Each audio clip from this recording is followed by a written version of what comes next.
तो दोस्तों आज हम फिर से आपके लिए लेकर आए हैं देश दुनिया की तमाम ताज़ा बड़ी खबरें। सबसे पहली बड़ी खबर में आपको बताएंगे दोस्तों कि बहराइच हिंसा को लेकर राम गोपाल मिश्रा की हत्या करने के मामले में 2 और मुसलमानों को यूपी पुलिस ने आज किया गिरफ्तार। अब तक 115 मुसलमानों को यूपी पुलिस भेज चुकी है जेल।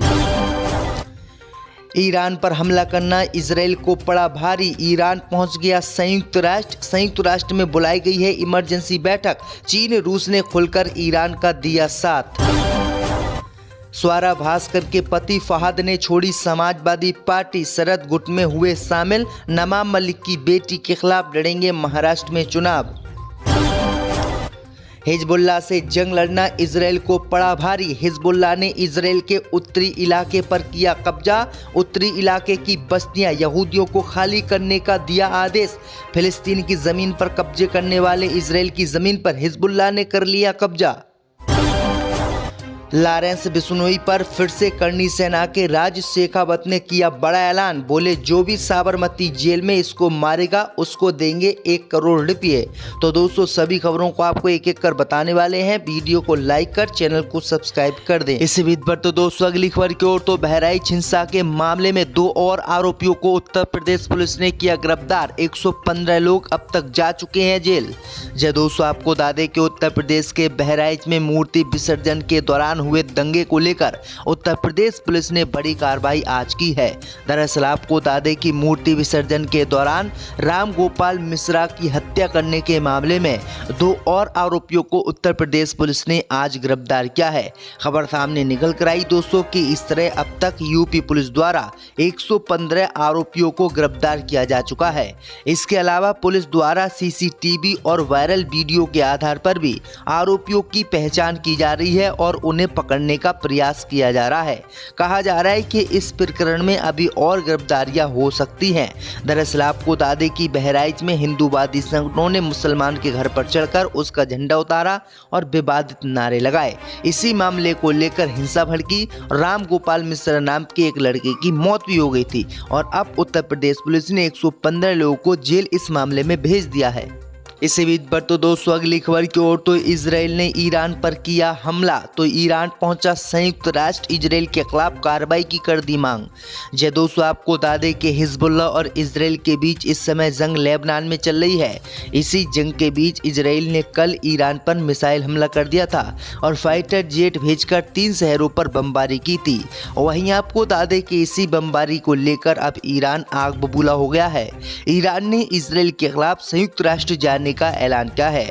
दरअसल आपको बता दें कि ईरान संयुक्त राष्ट्र पहुंच गया है और संयुक्त राष्ट्र में उसने इमरजेंसी बैठक बुलाई है और इस बैठक में इजराइल के खिलाफ कार्रवाई करने की मांग की है।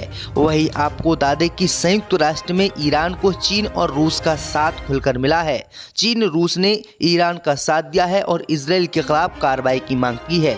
वहीं आपको बता दें कि अब इजराइल की नींद उड़ने वाली है। इजराइल पर कई तरह के प्रतिबंध ईरान पर हमला करने के आरोप में लगने वाले हैं।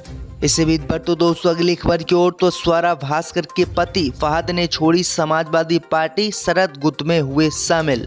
जय दोस्तों आपको बता दें कि अभिनेत्री स्वरा भास्कर के पति फहद अहमद ने राकापा के टिकट से मुंबई की अणुशक्ति नगर पर पूर्व मंत्री नवाब मलिक की पुत्री सना मलिक के विरुद्ध चुनाव लड़ने का ऐलान किया है। फहद अहमद अब तक समाजवादी पार्टी में थे, लेकिन उन्होंने समाजवादी पार्टी महाराष्ट्र के इस विधानसभा चुनाव में छोड़ दी है और शरद पवार की पार्टी से उन्हें टिकट मिल गया है। वहीं आपको बता दें कि अब वो पूर्व मंत्री नवाब मलिक की पुत्री सना मलिक के विरुद्ध चुनाव लड़ेंगे। दरअसल आपको बता दें कि जब स्वरा भास्कर से उन्होंने शादी की थी तब वो समाजवादी पार्टी में थे, लेकिन इस बार समाजवादी पार्टी ने उन्हें टिकट नहीं दिया था, इसलिए उन्होंने समाजवादी पार्टी छोड़ दी और एनसीपी में शामिल हो गए हैं। इसी बीच पर तो दोस्तों अगली खबर की ओर, तो हिजबुल्लाह ने इजराइल की बस्तियों को खाली करने का दिया आदेश, नेतन्याहू की उड़ी नींद। यह दोस्तों आपको बता दें कि गाजा पट्टी में अपनी दादागिरी दिखाने वाले इजराइल की हेकड़ी हिजबुल्लाह ने निकाल दी है। खबर सामने निकल कर आई दोस्तों की गाजा पट्टी में 1 हफ्ते के बाद इजराइल फिलिस्तीनी मुसलमानों को बस्तियां खाली करने का आदेश देता था, लेकिन अब यही आदेश हिजबुल्लाह ने इजराइल को दिया है। दरअसल आपको बता दें कि हिजबुल्लाह ने इजराइल के उत्तरी इलाके की बस्ती यहूदियों से खाली करने का आदेश दिया है। हिजबुल्लाह ने कहा है कि इजराइल के उत्तरी इलाके में जो यहूदियों की बस्तियां हैं वो बस्तियां यहूदी खाली कर दें, वरना उनकी जान को खतरा है। हिजबुल्लाह ने कहा है कि वह उत्तरी इजराइल के इलाकों को निशाना बनाएगा और यहाँ पर जितने भी नागरिक हैं वो इस इलाके को छोड़कर चले जाएं। दरअसल आपको बता दें कि इजराइल के उत्तरी इलाके में लगभग 150 इजराइल के यहूदियों की बस्तियां हैं और यहाँ पर 10,000 से ज़्यादा यहूदी रह रहे हैं। लेकिन हिजबुल्लाह ने कहा है कि इजराइल उत्तरी इलाके को खाली करे, यानी हिजबुल्लाह अब इजराइल की ज़मीन पर कब्जा कर रहा है। ये बहुत बड़ी बात है क्योंकि अब तक इजराइल के हजारों की संख्या में सैनिकों को मौत के घाट हिजबुल्लाह ने उतार दिया है। इसी बीच बढ़ तो दोस्तों अगली खबर की ओर तो लॉरेंस बिश्नोई गैंग पर फिर से क्षत्रिय करनी सेना के राज शेखावत का बड़ा ऐलान। साबरमती जेल में जो कोई भी कैदी उसे ठोकेगा देंगे पैसे।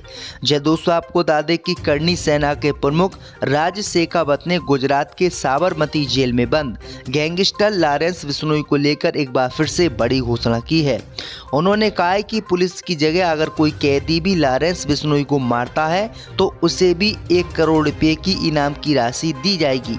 राज शेखावत ने कहा कि मैंने 1 करोड़ रुपए इनाम की घोषणा की है कि वो लॉरेंस के एनकाउंटर पर पुलिसकर्मी को जरूर दी जाएगी। इसके साथ ही उन्होंने घोषणा की है कि अगर कोई भी साबरमती जेल में भी अगर लॉरेंस बिश्नोई को मारता है तब भी वो पैसे देंगे। बमबारी की थी। वहीं आपको बता दें कि इसी बमबारी को लेकर अब ईरान आग बबूला हो गया है। ईरान ने इजराइल के खिलाफ संयुक्त राष्ट्र जाने का ऐलान किया है।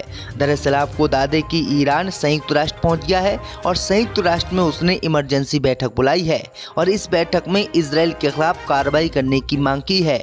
वहीं आपको बता दें कि संयुक्त राष्ट्र में ईरान को चीन और रूस का साथ खुलकर मिला है। चीन रूस ने ईरान का साथ दिया है और इजराइल के खिलाफ कार्रवाई की मांग की है। वहीं आपको बता दें कि अब इजराइल की नींद उड़ने वाली है। इजराइल पर कई तरह के प्रतिबंध ईरान पर हमला करने के आरोप में लगने वाले हैं। इसी बीच बढ़ तो दोस्तों अगली खबर की ओर तो स्वरा भास्कर के पति फहद ने छोड़ी समाजवादी पार्टी, शरद गुट में हुए शामिल। जय दोस्तों आपको बता दें कि अभिनेत्री स्वरा भास्कर के पति फहद अहमद ने राकापा के टिकट से मुंबई की अणुशक्ति नगर पर पूर्व मंत्री नवाब मलिक की पुत्री सना मलिक के विरुद्ध चुनाव लड़ने का ऐलान किया है। फहद अहमद अब तक समाजवादी पार्टी में थे, लेकिन उन्होंने समाजवादी पार्टी महाराष्ट्र के इस विधानसभा चुनाव में छोड़ दी है और शरद पवार की पार्टी से उन्हें टिकट मिल गया है। वहीं आपको बता दें कि अब वो पूर्व मंत्री नवाब मलिक की पुत्री सना मलिक के विरुद्ध चुनाव लड़ेंगे। दरअसल आपको बता दें कि जब स्वरा भास्कर से उन्होंने शादी की थी तब वो समाजवादी पार्टी में थे, लेकिन इस बार समाजवादी पार्टी ने उन्हें टिकट नहीं दिया था, इसलिए उन्होंने समाजवादी पार्टी छोड़ दी और एनसीपी में शामिल हो गए। इसी बीच बढ़ तो दोस्तों अगली खबर की ओर तो हिजबुल्लाह ने इजराइल की बस्तियों को खाली करने का दिया आदेश, नेतन्याहू की उड़ी नींद। यह दोस्तों आपको बता दें कि गाजा पट्टी में अपनी दादागिरी दिखाने वाले इजराइल की हेकड़ी हिजबुल्लाह ने निकाल दी है। खबर सामने निकल कर आई दोस्तों की गाजा पट्टी में एक हफ्ते के बाद इजराइल फिलिस्तीनी मुसलमानों को बस्तियां खाली करने का आदेश देता था, लेकिन अब यही आदेश हिजबुल्लाह ने इजराइल को दिया है।